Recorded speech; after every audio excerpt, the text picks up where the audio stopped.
जय श्री कृष्ण, जय श्री ठाकुर, जय श्री राधे। आज मैं बात करूंगा देवरिया के कुछ विशिष्ट वैदिक परंपराओं पर और देश की उत्थान वैदिक परंपराओं के नियमों पर, जो हमारे सनातन की संस्कृति की, भारत की प्राचीन सभ्यताओं का धरोहर रहा है। आज मैं भारत के विद्वानों पर, भारत के गुरुकुलों पर, पाठशालाओं पर और भारत की आर्थिक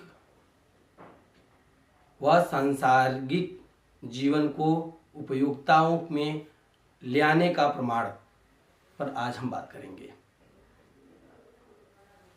आज मैं स्वामी नारायणानंद सरस्वती श्री खाकी जी महाराज, आज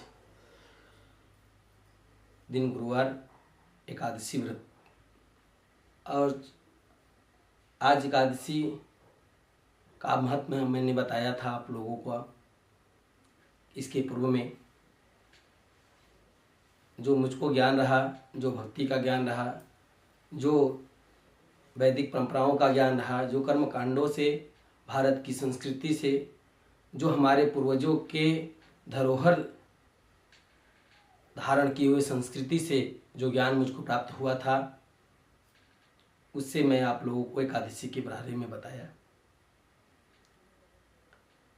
आज जिस देश में हम लोग निवास करते हैं, आज उस देश का मूल उत्थान और मूल जड़ क्या है, इसकी पहचान कैसे थी और क्या है, और इस वर्तमान स्थिति में, इस जीवन में, इसमें उस सरकार में उसकी क्या स्थिति है, इसके बारे में हम आपसे बात करेंगे। देवरिया को देवनगरी कहा गया है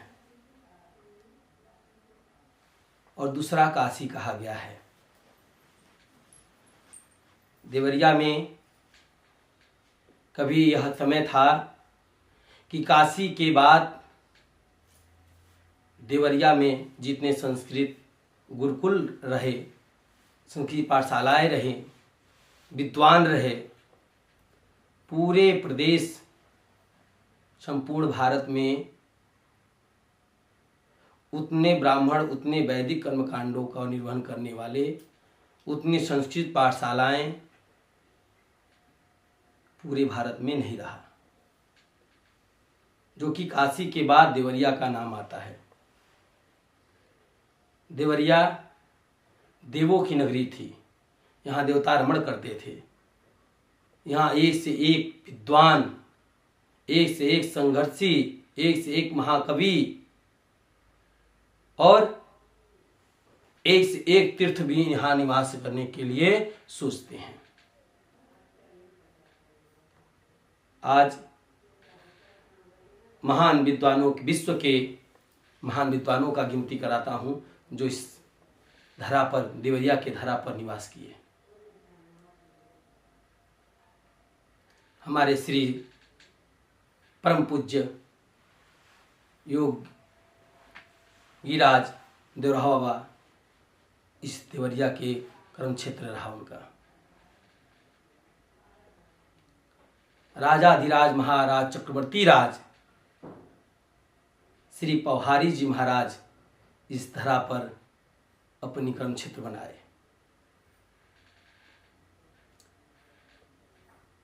महान भक्ति के स्वरूप, महानिरंकारी, महात्यागी, महाभक्ति के स्वरूप श्री अनंत महाप्रभु का ये कर्म क्षेत्र रहा।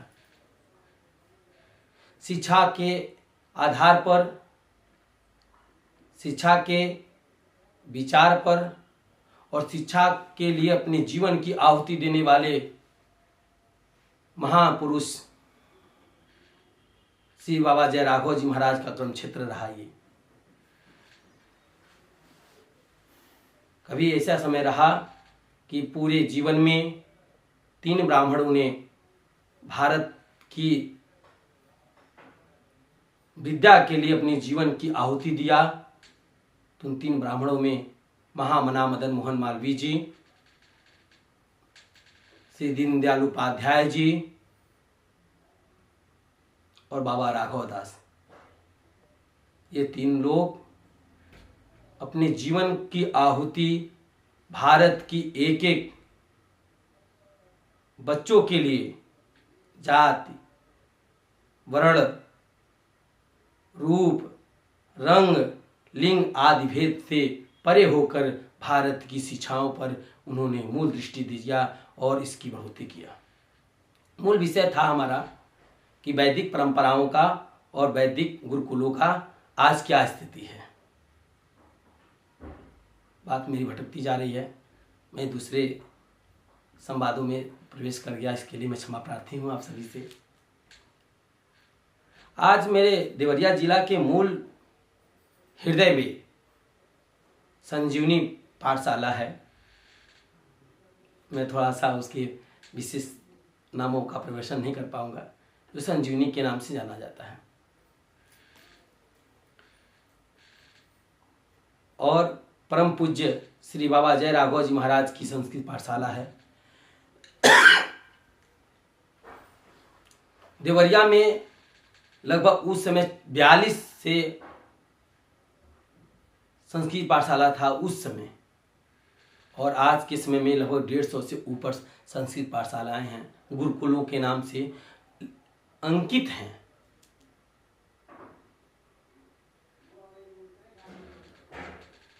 जो रजिस्टर्ड हैं, जिसपे सरकारी अनुदान आता है, सरकारी व्यवस्थाएं हैं जो सरकारी व्यवस्थाओं के अंतर्गत हैं। लेकिन आज पाठशालाओं में न कोई ब्राह्मण है, न कोई विद्वान है, न कोई आपके समय में न कोई टीचर है इस समय, और न वहाँ कोई रहने वाला विद्यार्थी है। भारत की परंपरा, मैं ये नहीं कहता कि ये सरकार,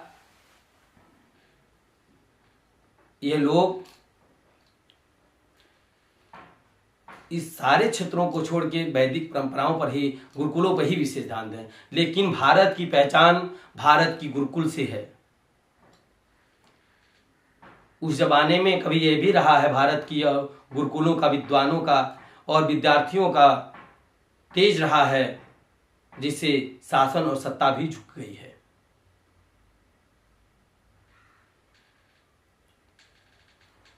इसे ही भारत है जो कि बिहार के में एक पहले बहुत बड़ी गुरुकुल थी, जिसमें उसका नाम नहीं लूँगा, आप लोगों से ये निवेदन करूँगा उसका नाम हमको ज़रूर आप शेयर करें। उस गुरुकुल का क्या नाम था, जिसकी पुस्तकें 6 महीना तक जलती रहीं, जिसके विद्वान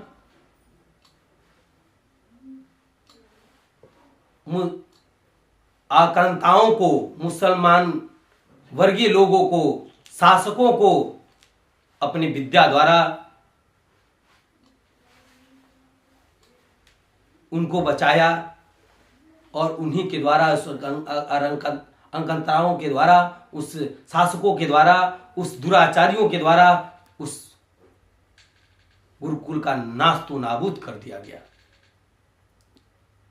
आज इस वैदिक ब्राह्मणों से, आज उन विद्वानों से सभी लोग आज अपनी झंडा लेके यह वर्गीय आधार पे लड़ रहे हैं। आज अम्बेडकरवादी हैं हम, आज बौद्धवादी हैं हम, आज हम सपावादी हैं हम, आज भाजपावादी हैं हम, आज कांग्रेसवादी हैं हम। अपने अपने जाति सूचक वर्णों पर हमारे देश की यह संस्कृति, यहाँ के आने वाली पीढ़ी जाति सूचक व्यवस्था पे लड़ रही है। क्यों? कि आज वैदिक परंपराओं का जो नियम था, नीति थी, व्यवस्था था, आधार था, उस पे ये लोग विशेष ध्यान नहीं दे रहे हैं। क्योंकि उस गुरुकुल के समय में, उस काल के समय में, उस प्राचीन समय में, जिस समय गुरुकुल चलती थी, गुरुकुल में ब्राह्मण, वेद पाठी ब्राह्मण पढ़ते थे। ब्राह्मण को वहां जाति सूचक वर्ण पे नहीं आया है कि जाति सूचक वर्ण पे पढ़ाया जाता था। ये तो राजनीतिक आधारों पर लड़ाई करने की और एक दूसरे के दुराभाव में ये प्रक्रिया अपनी राजनीतिक रोटी सेकने की व्यवस्था है। मैं प्रश्न करता हूं आपसे, उस समय प्रचेता के 10वां पुत्र वाल्मीकि अगर पाठशाला में नहीं गए होते तो उनको ब्रह्म ज्ञान नहीं हुआ था। आज जो पीएचडी की मार्कशीट दी जाती है, आज जो एम.कॉम, बी.कॉम अन्य मार्कशीटों की दी जाती है, उसमें मार्कशीट नहीं मिलती थी, उस समय पद मिलता था। ब्रह्म ऋषि का उपाधि दिया गया महर्षि वाल्मीकि को। जो प्रचेता के 10वां पुत्र चांडाल, जो इस जमाने में डोम कहा जाता है, डोम के लड़के थे। राम वैदिक परंपरा में जो रामचरितमानस लिखी गई, जो वाल्मीकि रामायण लिखा गया, वह किसी वर्गीय ब्राह्मण का अवस्थान नहीं था। निर्माणकर्ता कोई ब्राह्मण उसका नहीं था। मक्षुंद्री से व्यास जो थे, जिन्होंने श्रीमद् भागवत का रचना किए हैं, वो कोई ब्राह्मण नहीं था। उस जमाने के प्राचीन वैदिक परंपराओं में निर्वहन करने वाले व्यवस्थापक के आधार पर संत शिरोमणि रविदास को अधिकार दिया गया, किसी ब्राह्मण को नहीं दिया गया। उस त्याग, उस पद, उस गरिमा को अगर आपका बच्चा न करे, उस शिक्षा के प्रति अपना निष्ठा न दे, तो क्या आपका लड़का आज IAS, PCS या DM, SP, DSP और किसी पद पे प्राप्त हो सकता है?